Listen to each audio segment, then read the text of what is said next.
لاہور لیے چلتے ہیں۔ خواجہ سعد رفیق تقریب سے خطاب کر رہے ہیں۔ اور وہ کروڑوں لوگ ہیں جو ہمیں ووٹ نہیں دیتے مگر کسی اور پارٹی کو ووٹ دیتے ہیں، مگر جمہوری عمل کا حصہ بنتے ہیں، کیونکہ ہر شام کو بعض جگہ پہ ٹیلی ویژن چینلز پہ دکان لگتی ہے اور آپ جتنی مرضی نیک نیتی سے بات کر لیں اس کو ٹویسٹ کیا جاتا ہے۔ میری گفتگو کو بھی ٹویسٹ کیا جائے گا، لیکن یہ گفتگو ایک دکھی جدوجہد کرنے والے پرانے سیاسی کارکن کی گفتگو ہے، کسی وزیر کی گفتگو نہیں ہے۔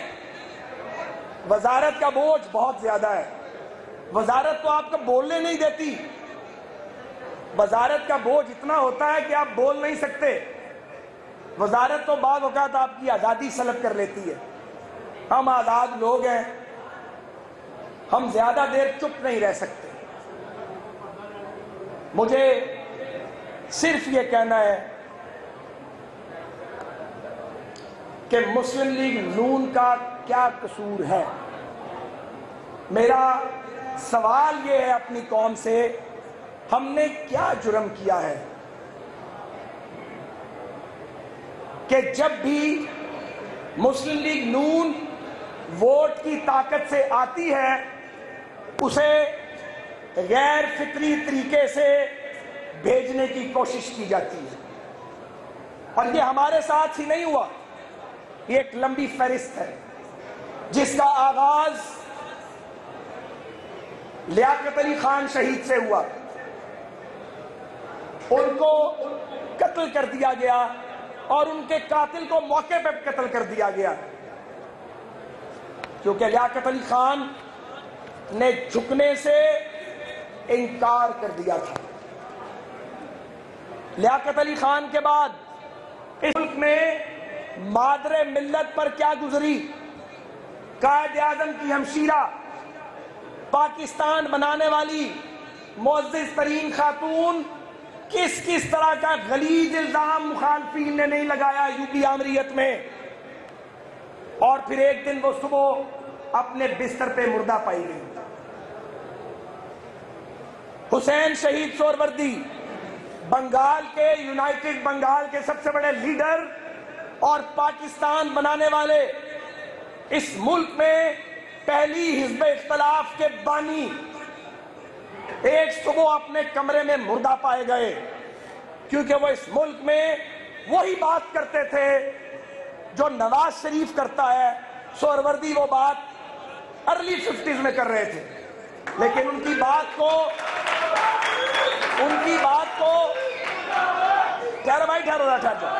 مگر ان کی بات کو وہ قابل قبول نہیں تھی۔ اس کے بعد آگے بڑھیں تو ذوالفقار علی بھٹو، لاکھ اختلاف ہے بھٹو صاحب کی سیاست سے، ذاتی اختلاف بھی ہے، فکری اور سیاسی اختلاف بھی ہے، لیکن کیا بھٹو کو پھانسی دے کے انصاف کیا گیا تھا؟ ایک شخص پاکستان میں ایسا نہیں ملتا آپ کو، عوام میں یا ایون جو لوگ نظام عدل سے وابستہ ہیں جو کہیں کہ انصاف ہوا تھا۔ دنیا کہتی ہے، ان کے مخالف کہتے ہیں جوڈیشل مرڈر تھا، اور وہ شخص قبر سے حکومت کرتا رہا۔ اگر بی بی زندہ ہوتی تو شاید یہ نظام چلتا رہتا۔ پھر شریف ترین آدمی محمد خان جنیجو، جس کے پاکیزہ اور با کردار ہونے کی گواہی ہر شخص نے دی، برطرف کر دیا گیا۔ اور پھر میاں نواز شریف پاسباں مل گئے کعبے کو صنم خانے سے، جس روٹ سے آئے تھے ادھر واپس نہیں گئے، عوام کی نبض پہ ہاتھ رکھا، لوگوں کے ہو گئے، سیاست کے ڈائنامکس کو سمجھا اور ملک کو سیدھے راستے پر ڈالنے کی کوشش کی۔ جب کوشش کی یہی الزامات لگے، حکومتیں توڑی گئیں، احتساب کا نعرہ لگا، لوٹ مار کے الزام لگائے گئے، حکومتیں نکال دی گئیں اور کہانی ختم کی گئی، اور پھر آخری حملہ ہوا، ہم سمجھتے تھے آخری ہے، جب ایک عدالت سے ان کو طیارہ سازش کیس میں ہائی جیکر بنا دیا گیا اور عمر قید کی سزا سنائی گئی، اور پھر ایک لمبی جلا وطنی۔ آگے بڑھیں تو بے نظیر بھٹو، بے نظیر بھٹو کے ساتھ کیا ہوا؟ کیا ان کا خون ناحق نہیں تھا؟ کیا بے نظیر بھٹو اس سلوک کی حقدار تھی کہ پاکستان کی اتنی بڑی لیڈر کو قتل کر دیا جائے؟ اور پھر یوسف رضا گیلانی، ان کو ایک حکم کے ذریعے نکال دیا گیا۔ تو میں یہ گزارش کرنا چاہتا ہوں، 4 سال سے ہم مرکز کی حکومت میں آئے ہیں، ہم مرکز کی حکومت میں کس کی مرضی سے آئے ہیں؟ اللہ کے بعد آپ کی مرضی سے آئے ہیں۔ ہم نے ووٹ لیے ہیں مگر ہمیں کام نہیں کرنے دیا گیا۔ پہلے دھاندلی کا ڈرامہ رچایا گیا، اسلام آباد کا گھیراؤ کیا گیا، لگتا تھا سب کچھ ختم ہو گیا ہے، قبریں کھودی گئی شاہراہ دستور پہ، پاکستان ٹیلی ویژن پہ قبضہ کیا گیا۔ کیا پی ٹی وی پر قبضہ کرنا بغاوت نہیں ہے؟ دہشت گردی نہیں ہے؟ زیادتی نہیں ہے؟ پارلیمنٹ ہاؤس کو اٹیک کیا گیا، عدالت عظمیٰ کی دیواروں پر گندے کپڑے لٹکائے گئے، ہر ادارے کی توہین کی گئی، گالیاں دی گئی، اور پارلیمنٹ کو اجتماعی طور پہ اس کو پارلیمنٹ کو کہا گیا کہ یہ چور ہے۔ ہم نے طاقت کا استعمال نہیں کیا۔ کچھ لوگ چاہتے تھے، بہت سے سیاسی اور بعض غیر سیاسی، انہیں بہت شوق تھا کہ اس جمہوریت کو چلتا کریں اور ایک نیا پاکستان، اپنی مرضی کا پاکستان بنائیں۔ میں سمجھتا ہوں کہ آج جبکہ جنرل راحیل شریف ریٹائرڈ ہو چکے ہیں، ان کے کردار کا اعتراف نہ کرنا ناانصافی ہو۔ انہوں نے اس دھرنے میں، دھرنا 1 میں ایک نہایت مثبت کردار ادا کیا اور توازن ٹھیک رہا۔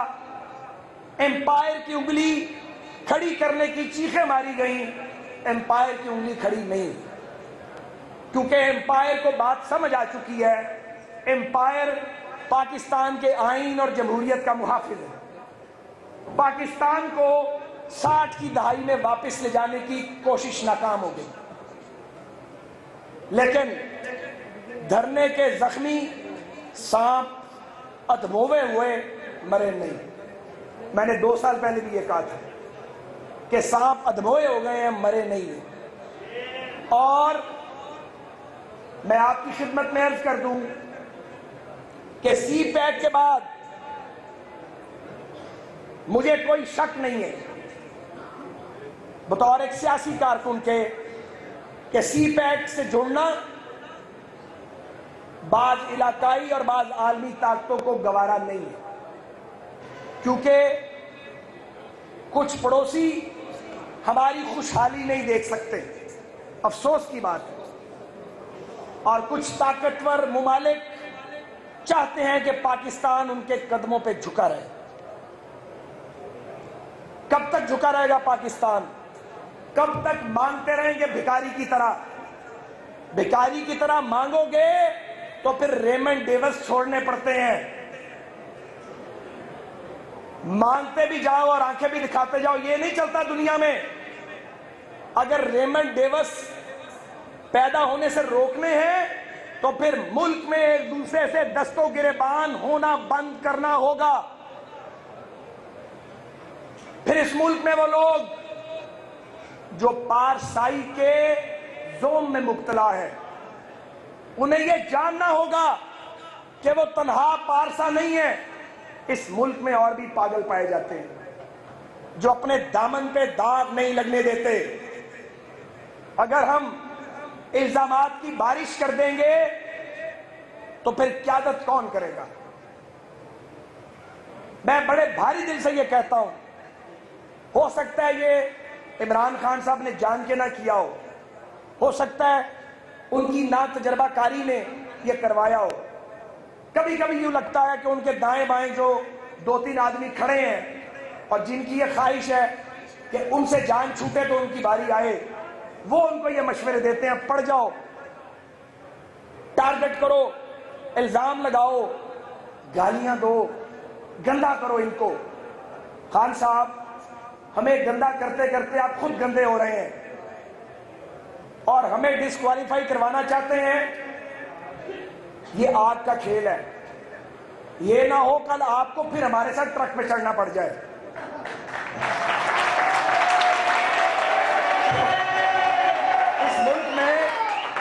اس ملک میں مسلم لیگ اور پیپلز پارٹی کی سیاسی لڑائی قبائلی دشمنی بن گئی تھی۔ ایک دوسرے اس ملک میں پیپلز پارٹی اور مسلم لیگ کی لڑائی ایسی تھی، نوجوانوں کو تو یاد بھی نہیں ہوگا وہ وقت، لیکن بڑوں کو پتا ہے، ایک دوسرے کی شکل دیکھنے کے روادار نہیں تھے، جینا مرنا ختم ہو گیا تھا گلی محلوں میں۔ پھر کیا ہوا؟ ایک ٹرک پہ چڑھنا پڑا، پھر میثاق جمہوریت کرنا پڑا۔ یہی ساری باتیں ہم ایک دوسرے کے بارے میں کرتے تھے، ایک دوسرے کو پکا چور بنا دیا تھا، پکا لٹیرا بنا دیا تھا۔ تو میثاق جمہوریت کرنا پڑا یا نہیں کرنا پڑا؟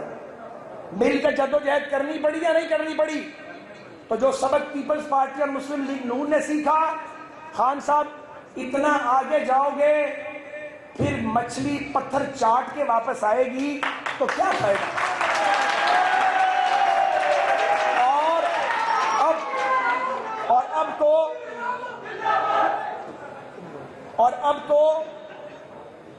اب تو تیر کمان سے نکل چکے، ہم ایک دوسرے کے خلاف مدعی بن گئے،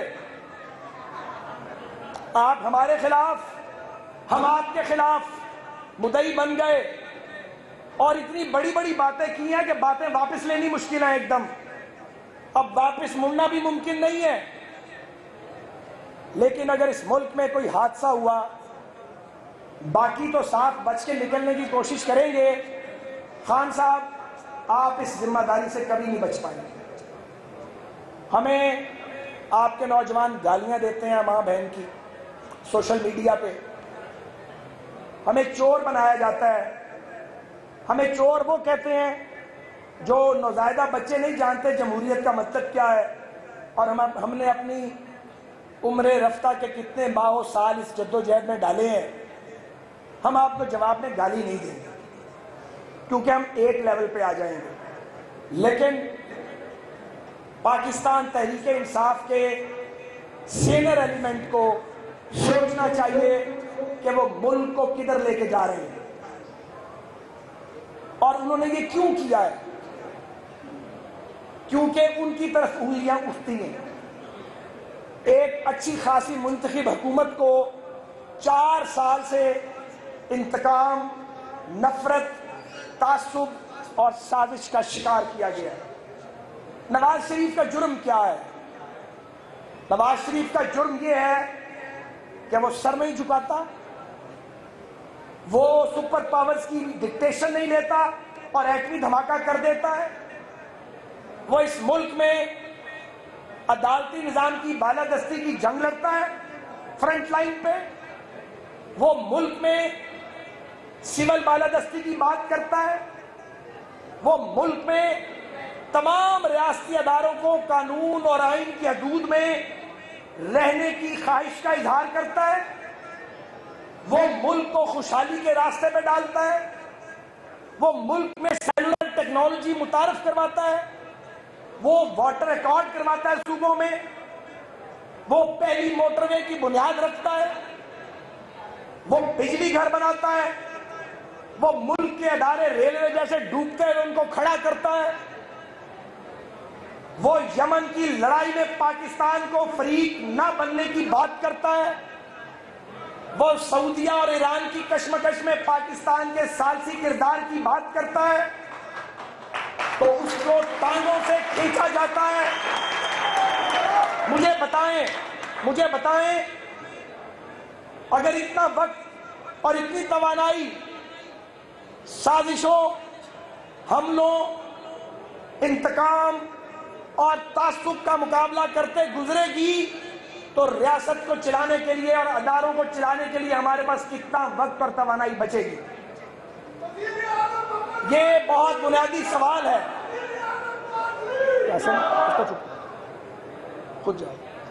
تو یہ بنیادی سوال ہے، اس سوال کا جواب پاکستانیوں کو تلاش کرنا ہے۔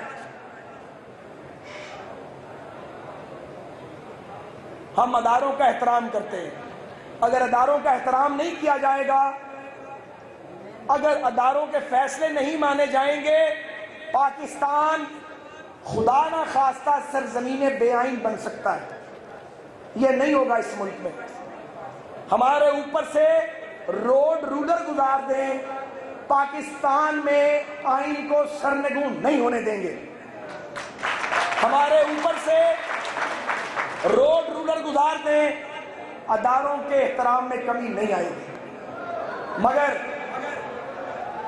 ہمیں اس بات کا حق ہے کہ ہم اپنے لوگوں کی ترجمانی کریں۔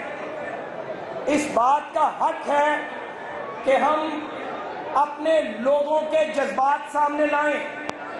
اس بات کا حق ہے کہ ہم اگر کہیں انصاف ہوتا محسوس نہیں کرتے تو اس پر اپنے جذبات اور خیالات سامنے لائیں، اپنے اعتراضات سامنے لائیں، اپنے تحفظات کی بات کریں۔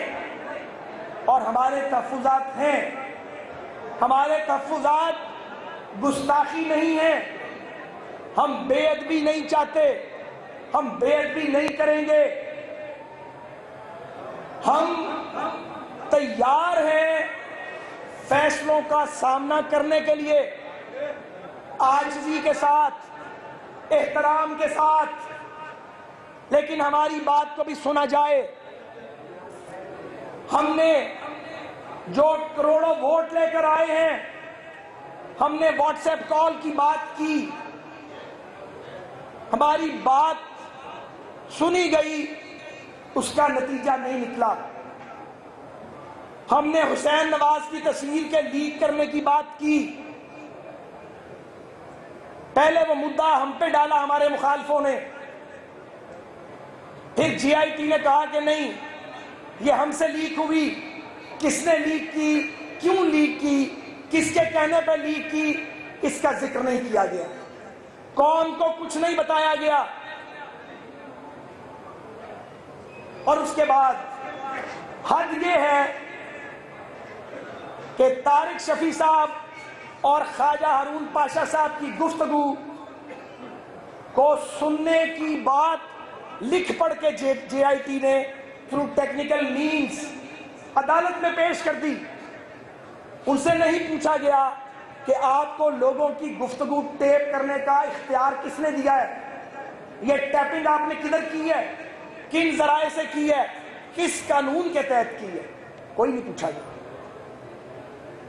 طارق شفیع صاحب اور سعید احمد صاحب کے ساتھ بدسلوکی ہوئی جے آئی ٹی میں، یہ انٹیروگیشن ٹیم نہیں ہے، انویسٹیگیشن ٹیم ہے، فیکٹ فائنڈنگ کی ٹیم ہے۔ ہمارے اعتراضات کو نہیں سنا گیا۔ جے آئی ٹی کے دو معزز ممبر، ایک صاحب پی ایم ایل کیو کے ایک سابق سربراہ کے قریبی عزیز ہے،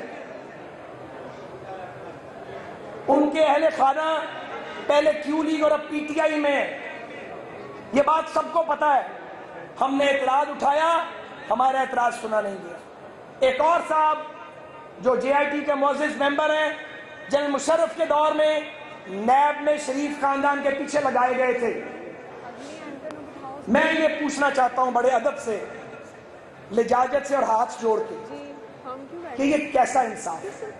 اور میں آپ کی خدمت میں عرض کروں کہ جب GIT کی کمپوزیشن بنی تو ہماری جماعت کے اندر ہماری قیادت کو یہ کہا گیا کہ اس میں عسکری اداروں کی نمائندگی جو ہے اس پہ ہمیں عدالت کے اندر جا کے آبجیکٹ کرنا چاہیے، کیونکہ اس ملک میں سول ملٹری ریلیشن شپ ایک اہم ترین موضوع رہا ہے، حساس مسئلہ رہا ہے، اور فوجی اور سیاسی قیادت نے اپنے تدبر اور بصیرت سے سول ملٹری ریلیشن شپ کو ٹھیک کیا ہے، ایک بیلنس آیا ہے۔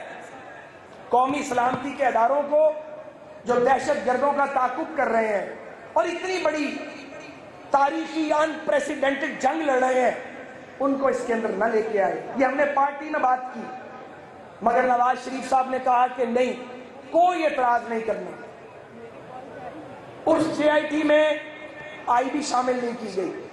ہم نے اپنی پارٹی میں کہا جی IB شامل کیوں نہیں ہے؟ انہوں نے کہا جی بات نہیں کرنی ہے، اعتراض نہیں کرنا، ٹھیک ہے چلنے دیں، ہمیں تعاون کرنا ہے۔ ہم عدالت کے احترام میں سر جھکا کر تعاون کرتے رہے، تعاون کر رہے ہیں اور تعاون کرتے رہیں گے، مگر ہمارے تحفظات، ہمارے سوالات، ان کی اجازت پاکستان کا آئین اور قانون ہمیں دیتا ہے، ان کا جواب نہیں دیا گیا۔ اور اس سے بڑھ کر ایک فاضل جج نے جو نیک نام بھی ہیں یقیناً اور شہرت کے حامل ہیں، اور ہم ان کا بے پناہ احترام کرتے ہیں، کرتے تھے، کرتے ہیں اور کرتے رہیں گے، آنریبل آدمی ہے، انہوں نے ہمیں گاڈ فادر کہہ دیا۔ ہم گاڈ فادر نہیں ہیں۔ ایک ایسے لیڈر کو بغیر کسی ثبوت کے گاڈ فادر کہا جا رہا ہے جو ملک کا سیویئر ہے، جس نے ملک کو ڈیلیور کیا ہے۔ کیسے جا سکتے ہیں؟ ہم درخواست ڈال سکتے تھے، ہمارے بھی قانونی مشیر ہیں، ہم نے کوئی درخواست نہیں ڈالی کہ ہمیں آپ نے یہ کیوں کہا۔ پھر نہال ہاشمی نے بیوقوفی کی، احمقانہ کام کیا، حالانکہ وہ خود وکیل ہیں بہت بڑے، ہو گیا جذبات میں ان سے، کہا گیا جی تو سازش کروائی ہے۔ سازش والا تو وہ آدمی نہیں ہے، ہم اسے جانتے ہیں، وہ لڑا ہے، عدلیہ کی آزادی کی تحریک میں بھی لڑا ہے، جیلیں بھی کاٹی ہیں، خود وکیل ہیں۔ غلط کیا انہوں نے، نہیں کرنا چاہیے تھا، اس کا ان کو بھی نقصان ہوا، ہمیں بھی نقصان ہوا۔ بغیر ثبوت کے ہمیں کہا گیا کہ یہ حکومت جو ہے یہ سیسیلین مافیا کے ساتھ ہمیں ملایا گیا، جو ایک جرائم پیشہ تنظیم ہے، اور اس پر بھی کوئی الفاظ واپس نہیں لیے گئے۔ ہمیں بہت افسوس ہوا، ہمارے کروڑوں ووٹرز ہرٹ ہوئے، اس بات کا کوئی ثبوت نہیں تھا۔ عمران خان صاحب نے یہ بات نہیں کی، عمران خان کریں، شیخ رشید کریں، وہ بھی انہیں بھی نہیں کرنی چاہیے، تو لوگ کہہ سکتے ہیں یہ سیاسی مخالف ہیں۔ اگر فاضل عدالت کی جانب سے یہ بات آئے تو میں بڑی نیاز مندی اور عاجزی سے پوچھتا ہوں، ہم کدھر جائیں؟ کیا ہم نے لوگوں کے پاس دوبارہ نہیں جانا؟ اگر ہمارے چہرے اس طرح کالے کر دیے جائیں گے اور کپڑے گدلے کر دیے جائیں گے، سیاست کون کرے گا؟ آصف زرداری صاحب اپنے طرز حکمرانی سے فارغ ہو گئے، اور اگر اس طریقے سے میاں نواز شریف اور پھر عمران خان بھی ایک لائن میں لگ گئے تو جمہوری عمل کی پاسبانی کون کرے گا؟ لوگوں سے ووٹ مانگنے کون جائے گا؟ مجھے بتائیں کون جائے گا؟ پاپولر لیڈرز کے بارے میں اس طرح سے بات کرنا بغیر ثبوت کے، کیا یہ جسٹیفائیڈ ہے؟ نہیں، کچھ نہیں، بات بالکل کوئی آواز نہیں نکال، یہ جسٹیفائیڈ نہیں ہے۔ یہ ایک سوال ہے، ادب سے، عاجزی سے اور نیاز مندی سے اور سر جھکا کے۔ یہ سر کبھی جھکا نہیں ہے، یہ وہ سر ہے جو کبھی جھکا نہیں ہے، لیکن یہ عدالت کے سامنے جھکا نہیں ہے، کیونکہ یہ آمریتوں کے خلاف سر بلند ہوتا ہے۔ عدالت کے سامنے سر جھکنا ہی بہتر ہے، اس میں ملک کی بہتری ہے، ورنہ ایک ایسا یہاں پہ شور پڑے گا اور ایک انتشار پڑے گا، پھر ہم بھی سنبھالنا چاہیں گے تو سنبھال نہیں سکیں گے، ملک کو انتشار کے راستے پہ لے کے نہیں جانا۔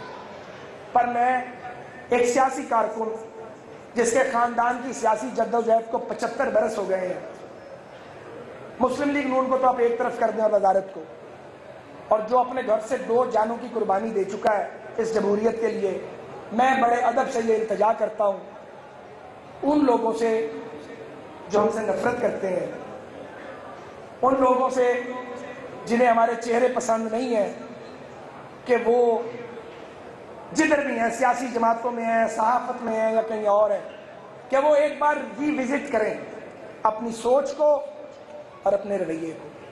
اس سے ملک کو نقصان نہ ہو جائے، کیونکہ ملک ہم سب کا ہے، اور اگر ہم حدود کراس کر کے ایک دوسرے کو پکڑیں گے جا کے تو پاکستان کا دشمن جو باہر بیٹھا ہوا ہے وہ ہمیں کاٹ لے گا. اور ہمارا ملک ابھی بہت ابتدائی مراحل میں ہے، ابھی ہم نے قدم جما کے چلنا ہے. ہم غربت کا مقابلہ نہیں کر پائے، ہم جہالت کا خاتمہ نہیں کر پائے، توانائی کا بحران ابھی ختم نہیں ہوا، دہشت گرد ابھی ختم نہیں ہوئے، بھارت کا جو ایک ان کا جو وینم ہے پاکستان کے خلاف وہ کم نہیں ہوا. افغانستان میں جو حکومتیں آتی ہیں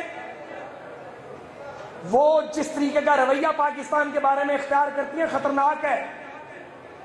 سوچ لیں سب، اس صورتحال میں اگر ملک کے اندر بھی خدا نخواستہ ہم ایک دوسرے کے ساتھ جھگڑ پڑیں تو پاکستان کا کیا بنے گا؟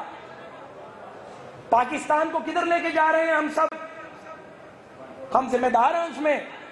ہمیں بھی اپنی غلطیوں کا احاطہ کرنا چاہیے، اور ہم کرتے ہیں، اور اگر نہیں کیا تو کرنا چاہیے، لیکن سبوں کو سوچنا چاہیے. جے آئی ٹی کے اراکین کو بھی سوچنا چاہیے کہ پرامن سیاسی کارکن ہے، پر ہم مافیا نہیں ہیں، اور ہم گاڈ فادر نہیں ہیں. اور جب بھی ہمارے بارے میں یہ بات ہوگی ہم پوری آواز کے ساتھ اس کی تردید کریں گے اور درخواست کریں گے کہ ہمیں یہ نہ کہا جائے، اور اگر یہ کہنا ہے تو اس کا ثبوت لایا جائے، اور اگر ثبوت نہیں ہے تو یہ الفاظ کسی طور پر مناسب نہیں ہے. ایک پولیٹیکل پارٹی کے لیے یا پولیٹیکل لیڈرشپ کے لیے ایسے الفاظ استعمال نہیں کیے جانے چاہیے، کیونکہ ایسے الفاظ بتاتے ہیں کہ آپ کا مائنڈ کیا ہے میرے بارے میں، اور اگر آپ کا یہ مائنڈ ہے میرے بارے میں تو پھر میں کیا کہہ سکتا ہوں؟ کچھ نہیں کہہ سکتا. لیکن میں پروٹیسٹ خاموشی سے ایک خاموش احتجاج ضرور کر سکتا ہوں اور اپنا احتجاج ریکارڈ کروا سکتا ہوں. تو میرے سیاسی کارکن دوستوں اور ساتھیوں، جدوجہد تو بھی ختم نہیں ہوئی. جدوجہد کا اگلا مرحلہ سامنے ہے. ہم اس ملک میں آئین کی بالادستی چاہتے ہیں. ہم یہاں پہ نواز شریف صاحب کی حکمرانی یا عمران خان صاحب کی حکمرانی یا زرداری صاحب کی حکمرانی، دائمی حکمرانی جو ہے اس کے لیے سیاست نہیں کر رہے. ہم آئین کی حکمرانی چاہتے ہیں. آئین میں ڈٹرمنڈ ہے کس نے کیا کرنا ہے. اگر ہم سب آئین کے اور قانون کے دائرے میں رہیں گے، اگر ہم سب ایک دوسرے کے ساتھ انصاف کا معاملہ کریں گے تو مسائل پیدا نہیں ہوں گے.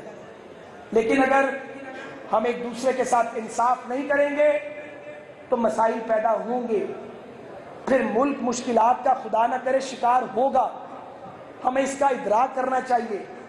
میں نے آج کی تقریر میں کسی کے بارے میں کوئی نازیبا بات بھی نہیں کی، پہلے بھی نہیں کرتا. آج تو آواز بھی اونچی نہیں کی، دھیمی آواز میں بات کی ہے کہ کوئی یہ تاثر نہ لے لے کہ شاید کوئی جارحانہ رویہ ہے.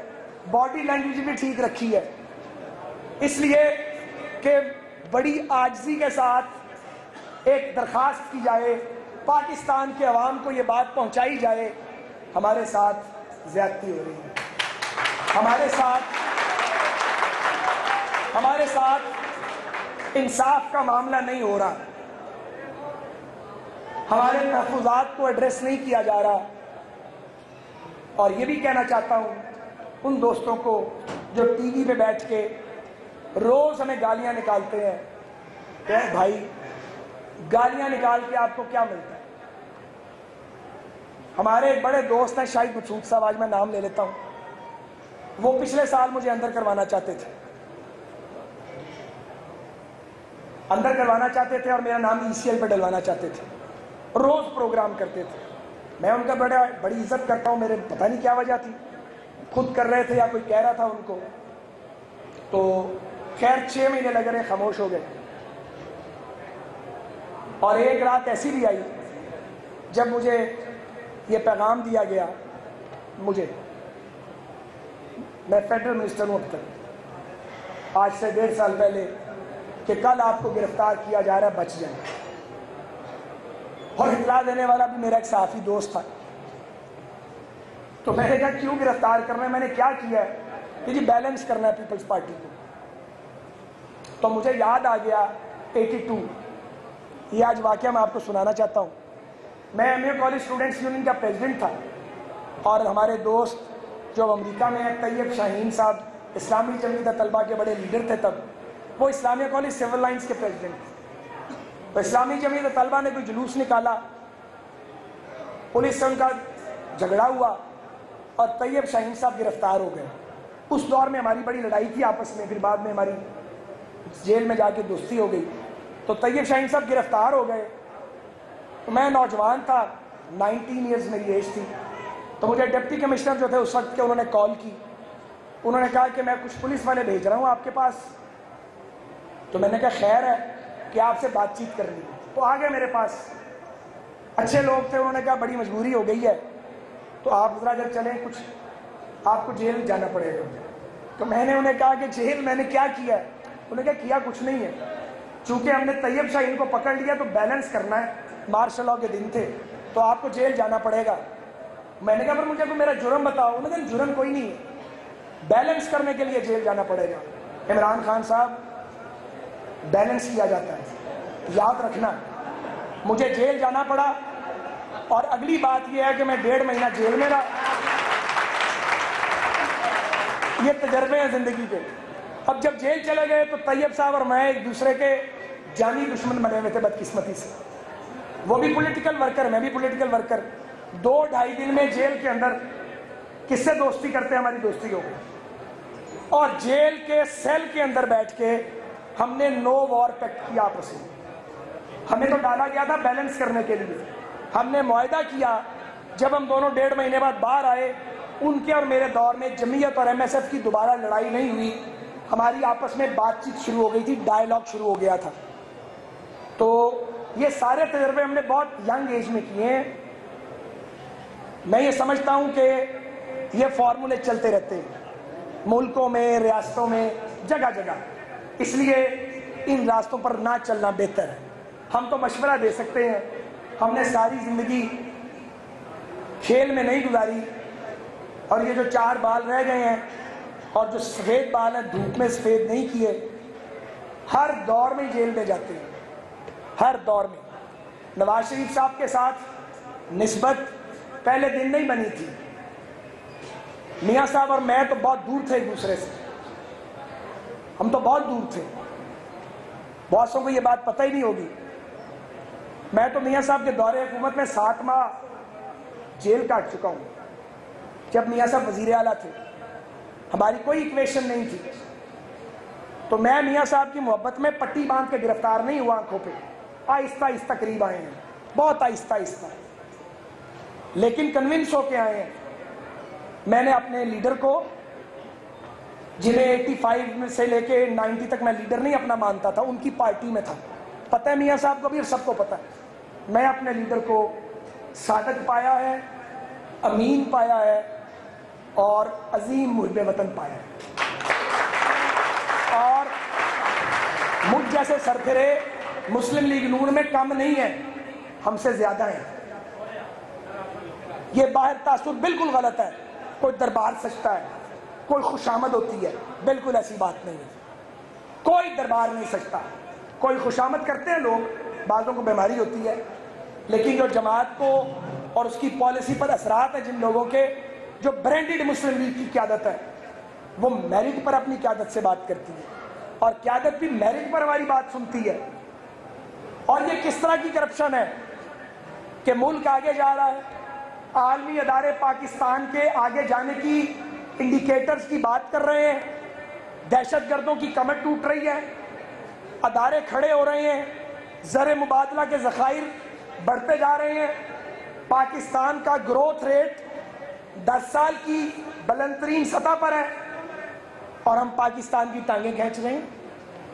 ہم پاکستان کو پھر ڈی اسٹیبلائز کرنا چاہتے ہیں. سی پیک اپنے بوم پہ ہے پورا, اس وقت لانچنگ ہو چکی ہے. یہ وقت ہے کہ ہم ایک دوسرے پر الزام لگائیں, ایک دوسرے کو گالیاں دیں اور کرپشن کے الزام لگا کے ایک دوسرے کو نکالنے کی سیاست سے کوشش کریں. اس طرح سیاست سے کوئی نہیں نکلے گا. سیاست سے نکالنا ہے تو میدان میں آؤ, سیاست سے نکالنا ہے تو پھر ووٹ کی طاقت سے نکالو, سیاست سے نکالنا ہے تو الیکشن کا راستہ اختیار کرو.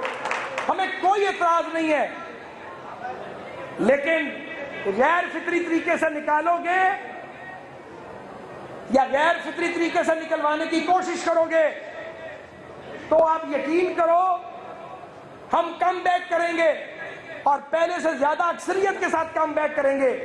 اس ملک میں یہ تجربے اب نہ کیے جائیں. یہ تجربے دنیا میں کئی کامیاب نہیں ہوئے. پاکستان کے دشمن اس ملک میں انارکی پھیلانا چاہتے ہیں. پاکستان کے دشمن اسے شام اور مصر خدا نخواستہ بنانا چاہتے ہیں اور یہ خطرناک کھیل ہے. 20 کروڑ کا ملک, 4 فیڈریٹنگ یونٹ, ایک بار ملک ٹوٹ چکا کہ اکثریت کا فیصلہ نہیں مانا گیا, اقلیت کا فیصلہ نافذ کرنے کی کوشش کی گئی. سبق سیکھنا چاہیے. آج پھر اکثریت پر اقلیت کے فیصلے کو نافذ کرنے کی کوشش ہو رہی ہے. ووٹ ہم نے لیے ہیں سب سے زیادہ.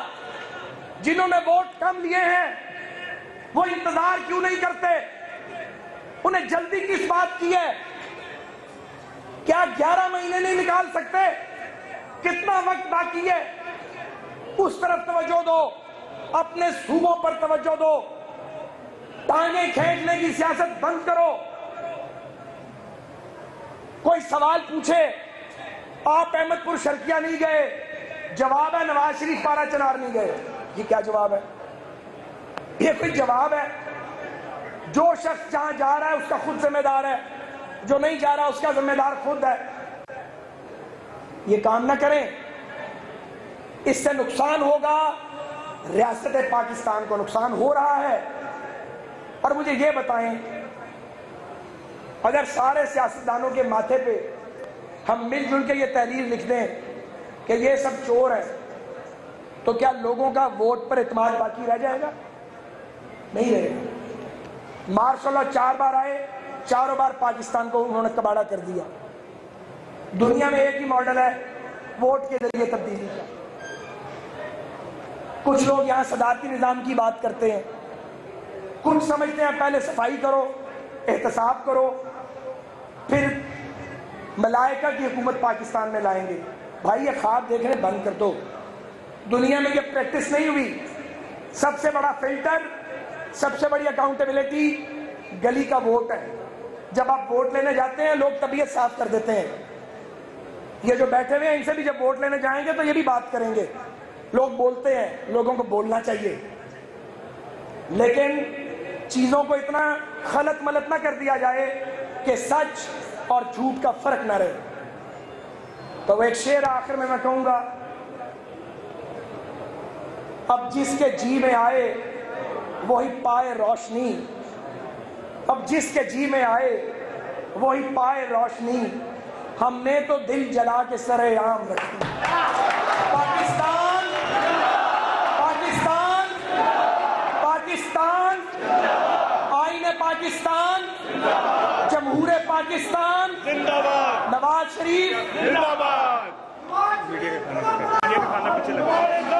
ریلوے خواجہ سعد رفیق جو کہ اپنے حلقے میں موجود تھے تقریب سے خطاب کر رہے تھے. کارکنوں سے خطاب کرتے ہوئے ان کا کہنا یہ تھا کہ دھرنے کے زخمی سانپ ادموئے ہیں, مرے نہیں ہیں. تصویر لیکس کے حوالے سے بات کرتے ہوئے انہوں نے کہا کہ تصویر لیک کس نے کی, قوم کو کچھ بھی اس حوالے سے نہیں بتایا گیا. مخالفین نے تصویر لیکس کا مدعا بھی ہم پر ہی ڈال دیا. JIT میں طارق شفیع اور سعید احمد سے بدتمیزی کی گئی اور کہتے ہیں کہ ہمارے تحفظات جائز ہیں, ہم نے ادارے کی بے ادبی نہیں کی، ہم ہر طرح کے فیصلے کے لیے تیار ہیں۔ عمران خان کو تنقید کا نشانہ بنایا اور کہتے ہیں کہ عمران خان ہمیں گندا کہتے کہتے خود گندے ہو گئے ہیں، بھکاریوں کی طرح مانگنے پر ریمنڈ ڈیوس چھوڑنے پڑتے ہیں۔ یہ کہنا تھا خواجہ سعد رفیق کا۔ خواجہ سعد رفیق جو کہ اپنے حلقے میں موجود تھے اور تقریب سے خطاب کر رہے تھے، کارکنوں سے خطاب کرتے ہوئے جوش و خطابت میں انہوں نے تنقید کا نشانہ بنایا ہے پاکستان تحریک انصاف کو، اور ساتھ ہی ساتھ پیپلز پارٹی کو بھی۔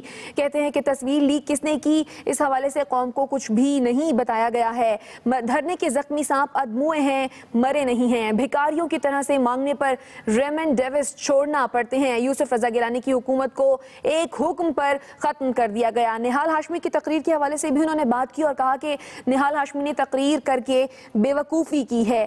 وزیر ریلوے کہتے ہیں کہ ملک سے غربت اور جہالت کو ابھی ہم ختم نہیں کر سکے ہیں۔ اب تک کے لیے اتنا ہی، دیکھتے رہیے ایکسپریس نیوز اور رکھیے خبر پر نظر۔